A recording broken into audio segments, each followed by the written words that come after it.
Revenons à présent sur le lancement du Global Rainbow Foundation. Hier, par le Premier ministre, le Dr Navin Ramgoolam, je vous le disais plus tôt, a déclaré que le gouvernement accorde 13 milliards de roupies à l'intégration sociale et à l'empowerment. Voyons de larges extraits de cet événement. La Global Rainbow Foundation, une organisation charitable qui regroupe des personnes de bonne volonté pour soutenir les personnes vulnérables et handicapées. Un projet avec pour objectif l'allègement de la pauvreté, la formation des enseignants qui s'occupent des personnes vulnérables. La fondation œuvre pour une société inclusive.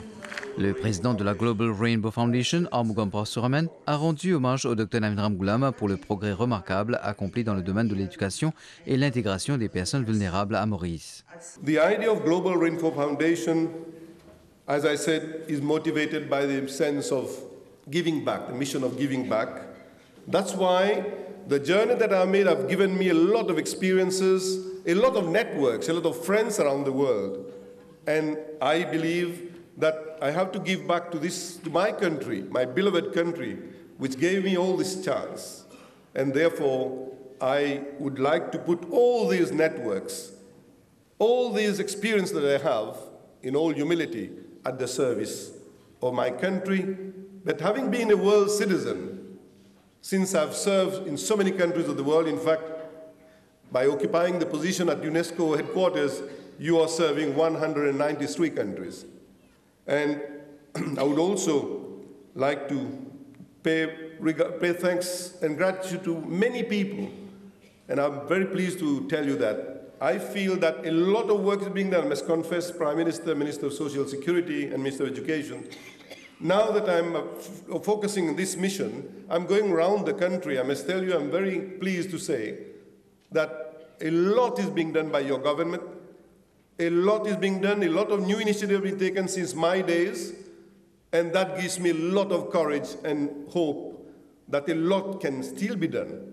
Let me conclude by paying tribute to you, Prime Minister. And the tribute, in the spirit of the Global Rainbow Foundation, will be a rainbow tribute to you. You've recognized the contribution in non-partisan way. My contribution to whatever service I've done to the country, it was you, Prime Minister, who gave me the GOSK. And you allowed me to do one thing which is wonderful. This thing I have been able, as a member as a Mauritian, of a small country, to give to the world and to Mauritius, to Sir Susaga Ramgoolam, this highest distinction. Mahatma Gandhi, Nehru, Marie Curie, and great personalities don't only have the UNESCO medal. And Mr. Matsuura, the Director General of UNESCO, did a great job, and this is to the world now that Sir Susaga Ramgoolam is recognized. And one thing you've done also, with regards to the persons with disability, your decision, your cabinet decision, along with the proposal from your Minister of Social Security to nominate Kumara Payandi as a candidate for the membership of the UN Committee on Human Rights and Disability is wonderful. À cette occasion, Armugam Parsuaraman, au nom de l'ancien directeur général de l'UNESCO, Koichiro Matsuura, a remis au Dr Navin Ramgoolam la UNESCO Gandhi Gold Medal. Dans son discours, le Premier ministre a loué l'initiative de Armugam Parsuaraman qui, dit-il, ramène de riches expériences au pays. In 1995, there's something that struck me. And that's when I thought, well, this man is different. In 1995, he didn't stand as a candidate. But he went to Rivière-du-Rempart and accompanied the then Prime Minister in his constituency and stayed with him. Who did not know in 1995 that they would lose the election? He knew he was probably going to be beaten in his constituency, but he stayed there. It's the principle that you need to have. That is what is more important than anything. And look what he's doing today. He has been, I've just told you about his career. He could have gone for a quiet life and do what he wants to do. Or he could try to do like some people try to do. They want to come back in the political arena because they don't know when it is time to move on. That is not what he's doing. Those of Hindu origin should know about the 4 stages of life. The Vedic talks about it. There is a time for everything.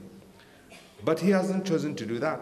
He has chosen to give back, to see what he could give back to society and his country. And I always tell people, you saw a picture of Mother Teresa there.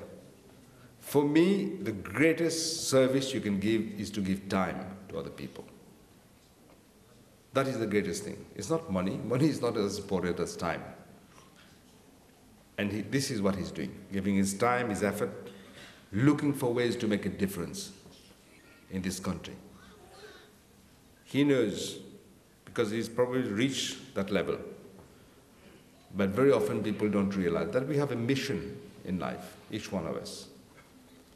If we miss our mission,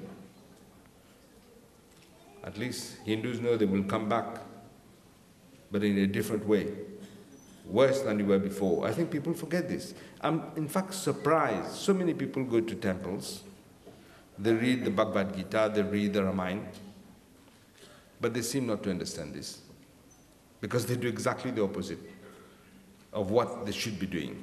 He's not doing that. He knows that life is a journey. It doesn't matter how we travel, as long as we arrive at the end of the day. And he knows he has a mission. I can't think of a better mission for somebody who has been a former minister. And I tell you something, there were rumors in the press that you were going to stand again. I knew you wouldn't do it. I didn't ask you. Afterwards you told me, but I knew you weren't going to do it. Because there's nothing, I can't think of nothing which is more noble than to try to touch the inner feelings and souls of another human being. There's nothing more noble than that. And he's doing it for people who did not have the same chances that we had in life. That says more about him than anything I could say now. And these are the people who leave footprints in the sense of time in any country. So I want to congratulate you for what you're doing, and I can tell him now that we will give all the support that we can, because we believe in what he's doing. Le Dr Nabind Ghulam a d'autre part souligné que tous les enfants ont des potentiels et que le Parti travailliste a à cœur les plus vulnérables. Il a aussi déclaré que le gouvernement accorde un gros budget à l'intégration sociale. We come from a party which believes, it's not just we have put a name in the party, we are socialists. We believe in social values. We believe that every human being has a potential. Every child has a potential.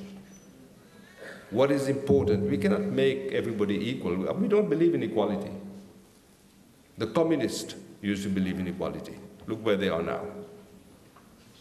We believe in an equal opportunity, giving a fairer chance. And those people who are so-called, we say, handicapped,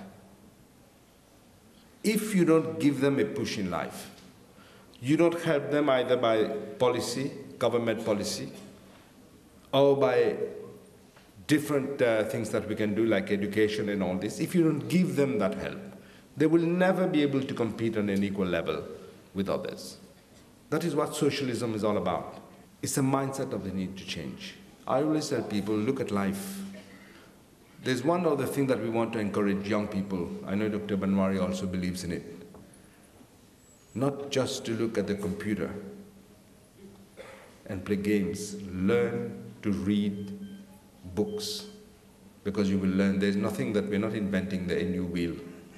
Everything is there.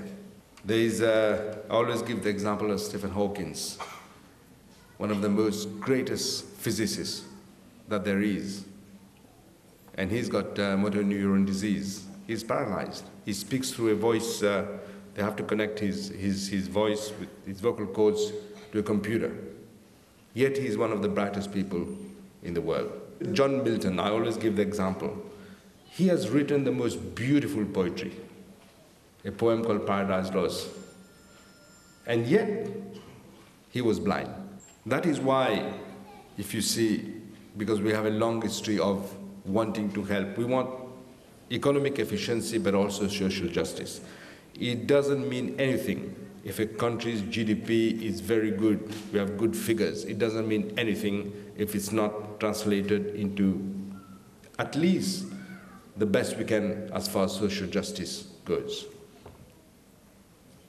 Jesus said, man doesn't live by bread alone. It's still true. We don't live by bread alone. The quality of life. You know, one of the countries in Asia at the moment is trying to bring a new formula about not just GDP, not just economic growth, but the happiness, a happiness index that is trying to put in this formulation. That is why you see I started for the first time, apart from the welfare state that we have free healthcare, free education, and all these added free transport for school children and old people and aged people, but also I've put a ministry of social integration and empowerment. Pour le lancement de la fondation, ils sont plus de 500 artistes qui ont offert leurs œuvres. Les recettes seront utilisées comme contribution à la Global Rainbow Foundation.